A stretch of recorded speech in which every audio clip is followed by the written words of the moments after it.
البدع والأهواء، أهل البدع العقائدية وأهل البدع السياسية. نقول بيننا وبينكم السلف، بيننا وبينكم الكتب، كان فيقول البدع بيننا وبينكم. Bismillahirrahmanirrahim. Kita masuk bab baru di dalam masuk kitab baru di dalam kitab Sahih Bukhari. Al-Kitabur Rabi', Kitabul Wudu. Kitab yang keempat adalah Kitabul Wudu. Kitab pertama apa dulu? Bada'ul Wahyi, yaitu permulaan wahyu. Kemudian kitab kedua membahas perkara yang paling penting, yaitu masalah al-iman. Kemudian kitab yang ketiga memberikan isyarat iman tak mungkin tegak kecuali dengan ilmu. Makanya membahas Kitabul Ilm. Nah, setelah itu baru masuk kepada pelaksanaan ibadah-ibadah. Sementara ibadah seringkali tidak sah kecuali dengan dengan kesucian. Nah, terutama ibadah fisikal yang paling kuat, paling tinggi, yaitu sholat. Nah, dia tidak sah kecuali dengan wudhu. Maka membahas Kitabul Wudu, kitab yang keempat ini. Baik. Kenapa? Baik.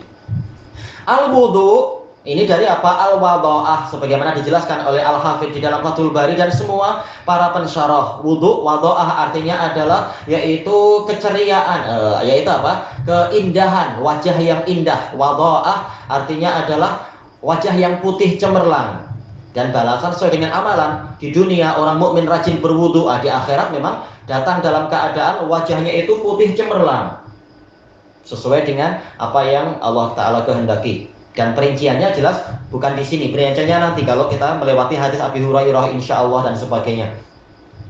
Baik. Dan tentunya kitab ini intinya yang diinginkan oleh Imam Bukhari adalah membahas hukum-hukum wudu, membahas sifat-sifat wudu, syarat-syarat wudu, dan juga rukun-rukunnya, dan juga sekaligus membahas pembatal-pembatalnya dan perkara yang terkait dengan itu. Sekarang kita masuk kepada bab yang pertama, al-babul awal, ma ja'a fil wudu. Bab yang pertama adalah riwayat yang datang tentang wudu. Nah, sekarang masalahnya, kenapa Imam Bukhari menggunakan lafaz maja'a? Kenapa tidak langsung saja babul wudu misalkan? Atau wujubul wudu, wajibnya berwudu. Kenapa maja'a? Dijelaskan oleh Al-Hafidz di sini isyarat Imam Bukhari tidak menjazm, tidak memastikan wajibnya wudu yang terkait dengan ayat ini nanti.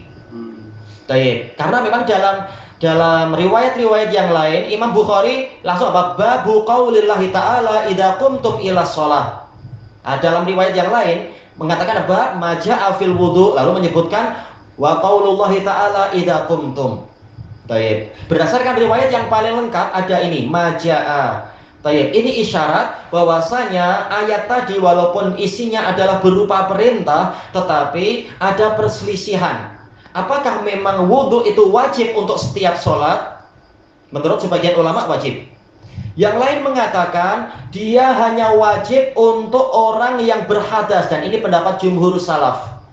Nanti insya Allah dibahas tatkala kita sebentar lagi selesai membaca ayatnya. Yang lain mengatakan memang pada awalnya itu wajib, kemudian Kemudian dihapus pada waktu Fathu Makkah. Dihapus menjadi yang wajib hanya untuk orang yang berhadas. Kalau dia tidak berhadas, hukumnya mustahab saja, dan seterusnya. Jadi untuk orang yang berhadas memang wajib berwudu, yang tidak berhadas tidak wajib tetapi mustahab, dan seterusnya. Tatkala kewajiban wudu dari sisi ini dia diperselisihkan, maka Imam Bukhari tidak memberikan kepastian dalam tajuknya. Sekarang kita masuk kepada pembahasannya, wa qaulullahi ta'ala, dan firman Allah Ta'ala, idza qumtum ila sholati faghsilu wujuhakum.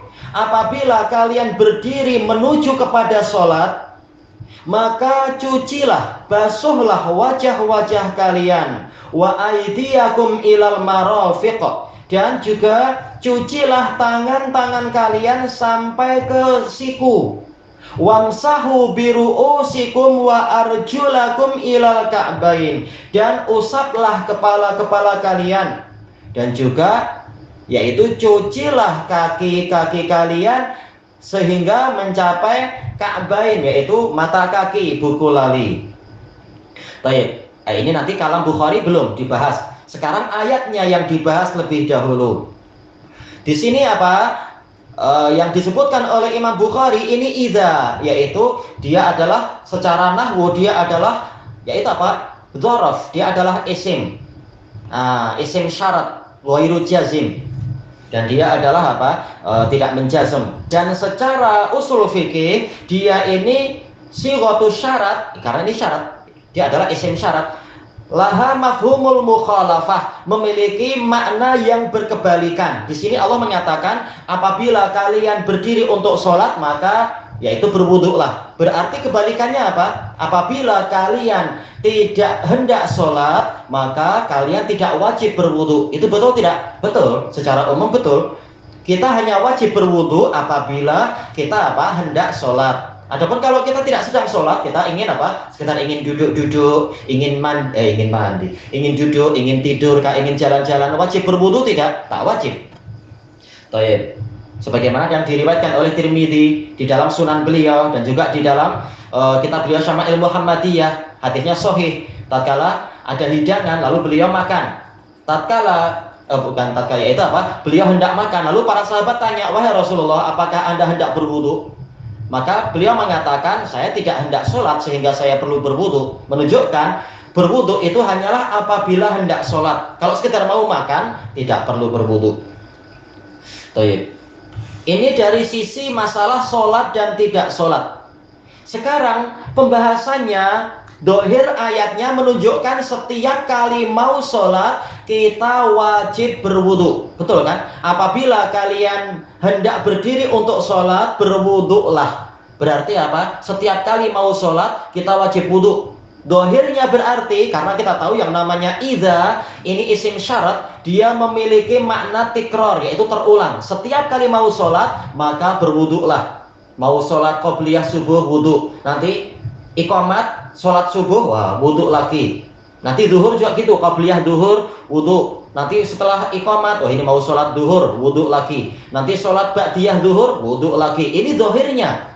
Tetapi dengan penjelasan praktek dari Nabi, tahulah kita bahwasanya tidak wajib wudu untuk setiap sholat. Tetapi hanya wajib wudu apabila kita berhadas. Kalau tak berhadas, kenapa pula berwudu? Tak wajib itu. Berarti ayat ini ada lafadz yang tersembunyi. Dan ini pendapat jumhur salaf. Idza qumtum ila sholati muhdisin. Takdirnya muhdisin. Ini yang dirajihkan oleh Imam Ibnu Jarir dalam tafsir beliau dan juga dinukilkan oleh Imam Ibnu Katsir. Ini pendapat jumhur salaf. Idza qumtum ila sholati muhdisin. Apabila kalian berdiri untuk sholat dalam keadaan kalian sudah batal wudu, baru memang wudu. Kalau tidak batal tak masalah, kalian langsung sholat. Baik. Ini pendapat jumhur. Pendapat kedua mengatakan yaitu ayatnya bersifat umum. Yaitu kalian setiap kali mau sholat memang kalian diperintahkan untuk wudu. Cuma untuk orang yang berhadas dia wajib wudu. Yang tidak berhadas tidak wajib, yaitu mustahab saja. Dan ini pendapat yang kuat sekali juga. Dan itu bukan mustahil. Berdasarkan dalil Rasulullah terkadang yaitu setiap kali sholat beliau berwudu. Apakah wajib? Mungkin wajib, mungkin mustahab. Al-muhim setiap kali sholat beliau berwudu sampai tiba waktunya di Fathu Makkah. Hadisnya sahih diriwayatkan oleh Imam Ahmad dan lain-lain. Imam Ahmad, Imam Muslim dan lain-lain itu. Hadis Abi Hurairah. Pertanyaan Umar tatkala Nabi yaitu beliau menggabungkan beberapa sholat hanya dengan satu wudu. Kenapa tidak? Padahal selama ini setiap kali mau sholat beliau wudu. Ternyata pada waktu Fathu Makkah beberapa sholat dilakukan dalam keadaan wudunya satu saja. Tatkala Umar mengatakan, "Wahai Rasulullah, sona'ta ma lam takun tasna." Wahai Rasulullah, Anda melakukan sesuatu yang belum pernah Anda lakukan. Maka Rasulullah mengatakan, "Amdan fa'altu ya Umar." Saya sengaja melakukan itu wahai Umar, yaitu untuk menjelaskan bahwasanya kewajiban untuk setiap kali wudu di setiap kali sholat itu sudah dihapus menurut sebagian ulama. Yaitu boleh untuk kita menjadikan beberapa sholat dengan satu wudu saja, yang penting tidak batal. Yang lain mengatakan ini bukan nasikh dan mansukh, tetapi yaitu mustahab dan wajib. Kalau dia hadas, wajib untuk wudu. Kalau tidak berhadas, tetap disunahkan wudu. Baik, tak masalah itu. Nah, karena memang khilafnya berat, maka Imam Bukhari memang tidak memastikan ini yang betul yang mana, tapi semuanya mungkin. Intinya kalau memang kita berhadas, memang ini wajib berwudu secara ijma dengan dalil-dalil yang hadis Ibni Umar dan lain-lain itu. Kalau tak batal tak masalah. Apalagi yang perlu dibahas di sini dalam pembahasan lughah, kita tahu yang namanya qoma ila ini memberikan isyarat apa? Qasoda ila, yaitu engkau berdiri, qasodtum ila, kalian menyengaja untuk sholat. Baik. Inilah kenapa qoma tahu-tahu setelah itu dengan ila, karena ada niat di situ. Berarti dari ayat ini tahulah kita pentingnya niat. Makanya Imam As-Sa'di rahimahullah tatkala menafsirkan ayat ini, Al-Maidah ayat ke-6, beliau mengatakan bahwasanya ayat ini mengandungi hukum-hukum yang sangat penting, dasar-dasar yang sangat penting. Di antaranya adalah yaitu yang dipanggil adalah orang mukmin, karena ayatnya mengatakan apa? Ya ayyuhalladzina amanu idza qumtum ila shalah. Jadi ini yang dipanggil orang mukmin, dan memang hanya orang mukmin lah yang akan menaati Allah. Orang kafir sudah durhaka memang. Dan ini menunjukkan apa? Pentingnya menjadi orang mukmin. Kemudian pentingnya niat, qumtum ila, yaitu qasattum ila. Kalian berdiri dan menyengaja untuk sholat. Ini pentingnya untuk memiliki niat.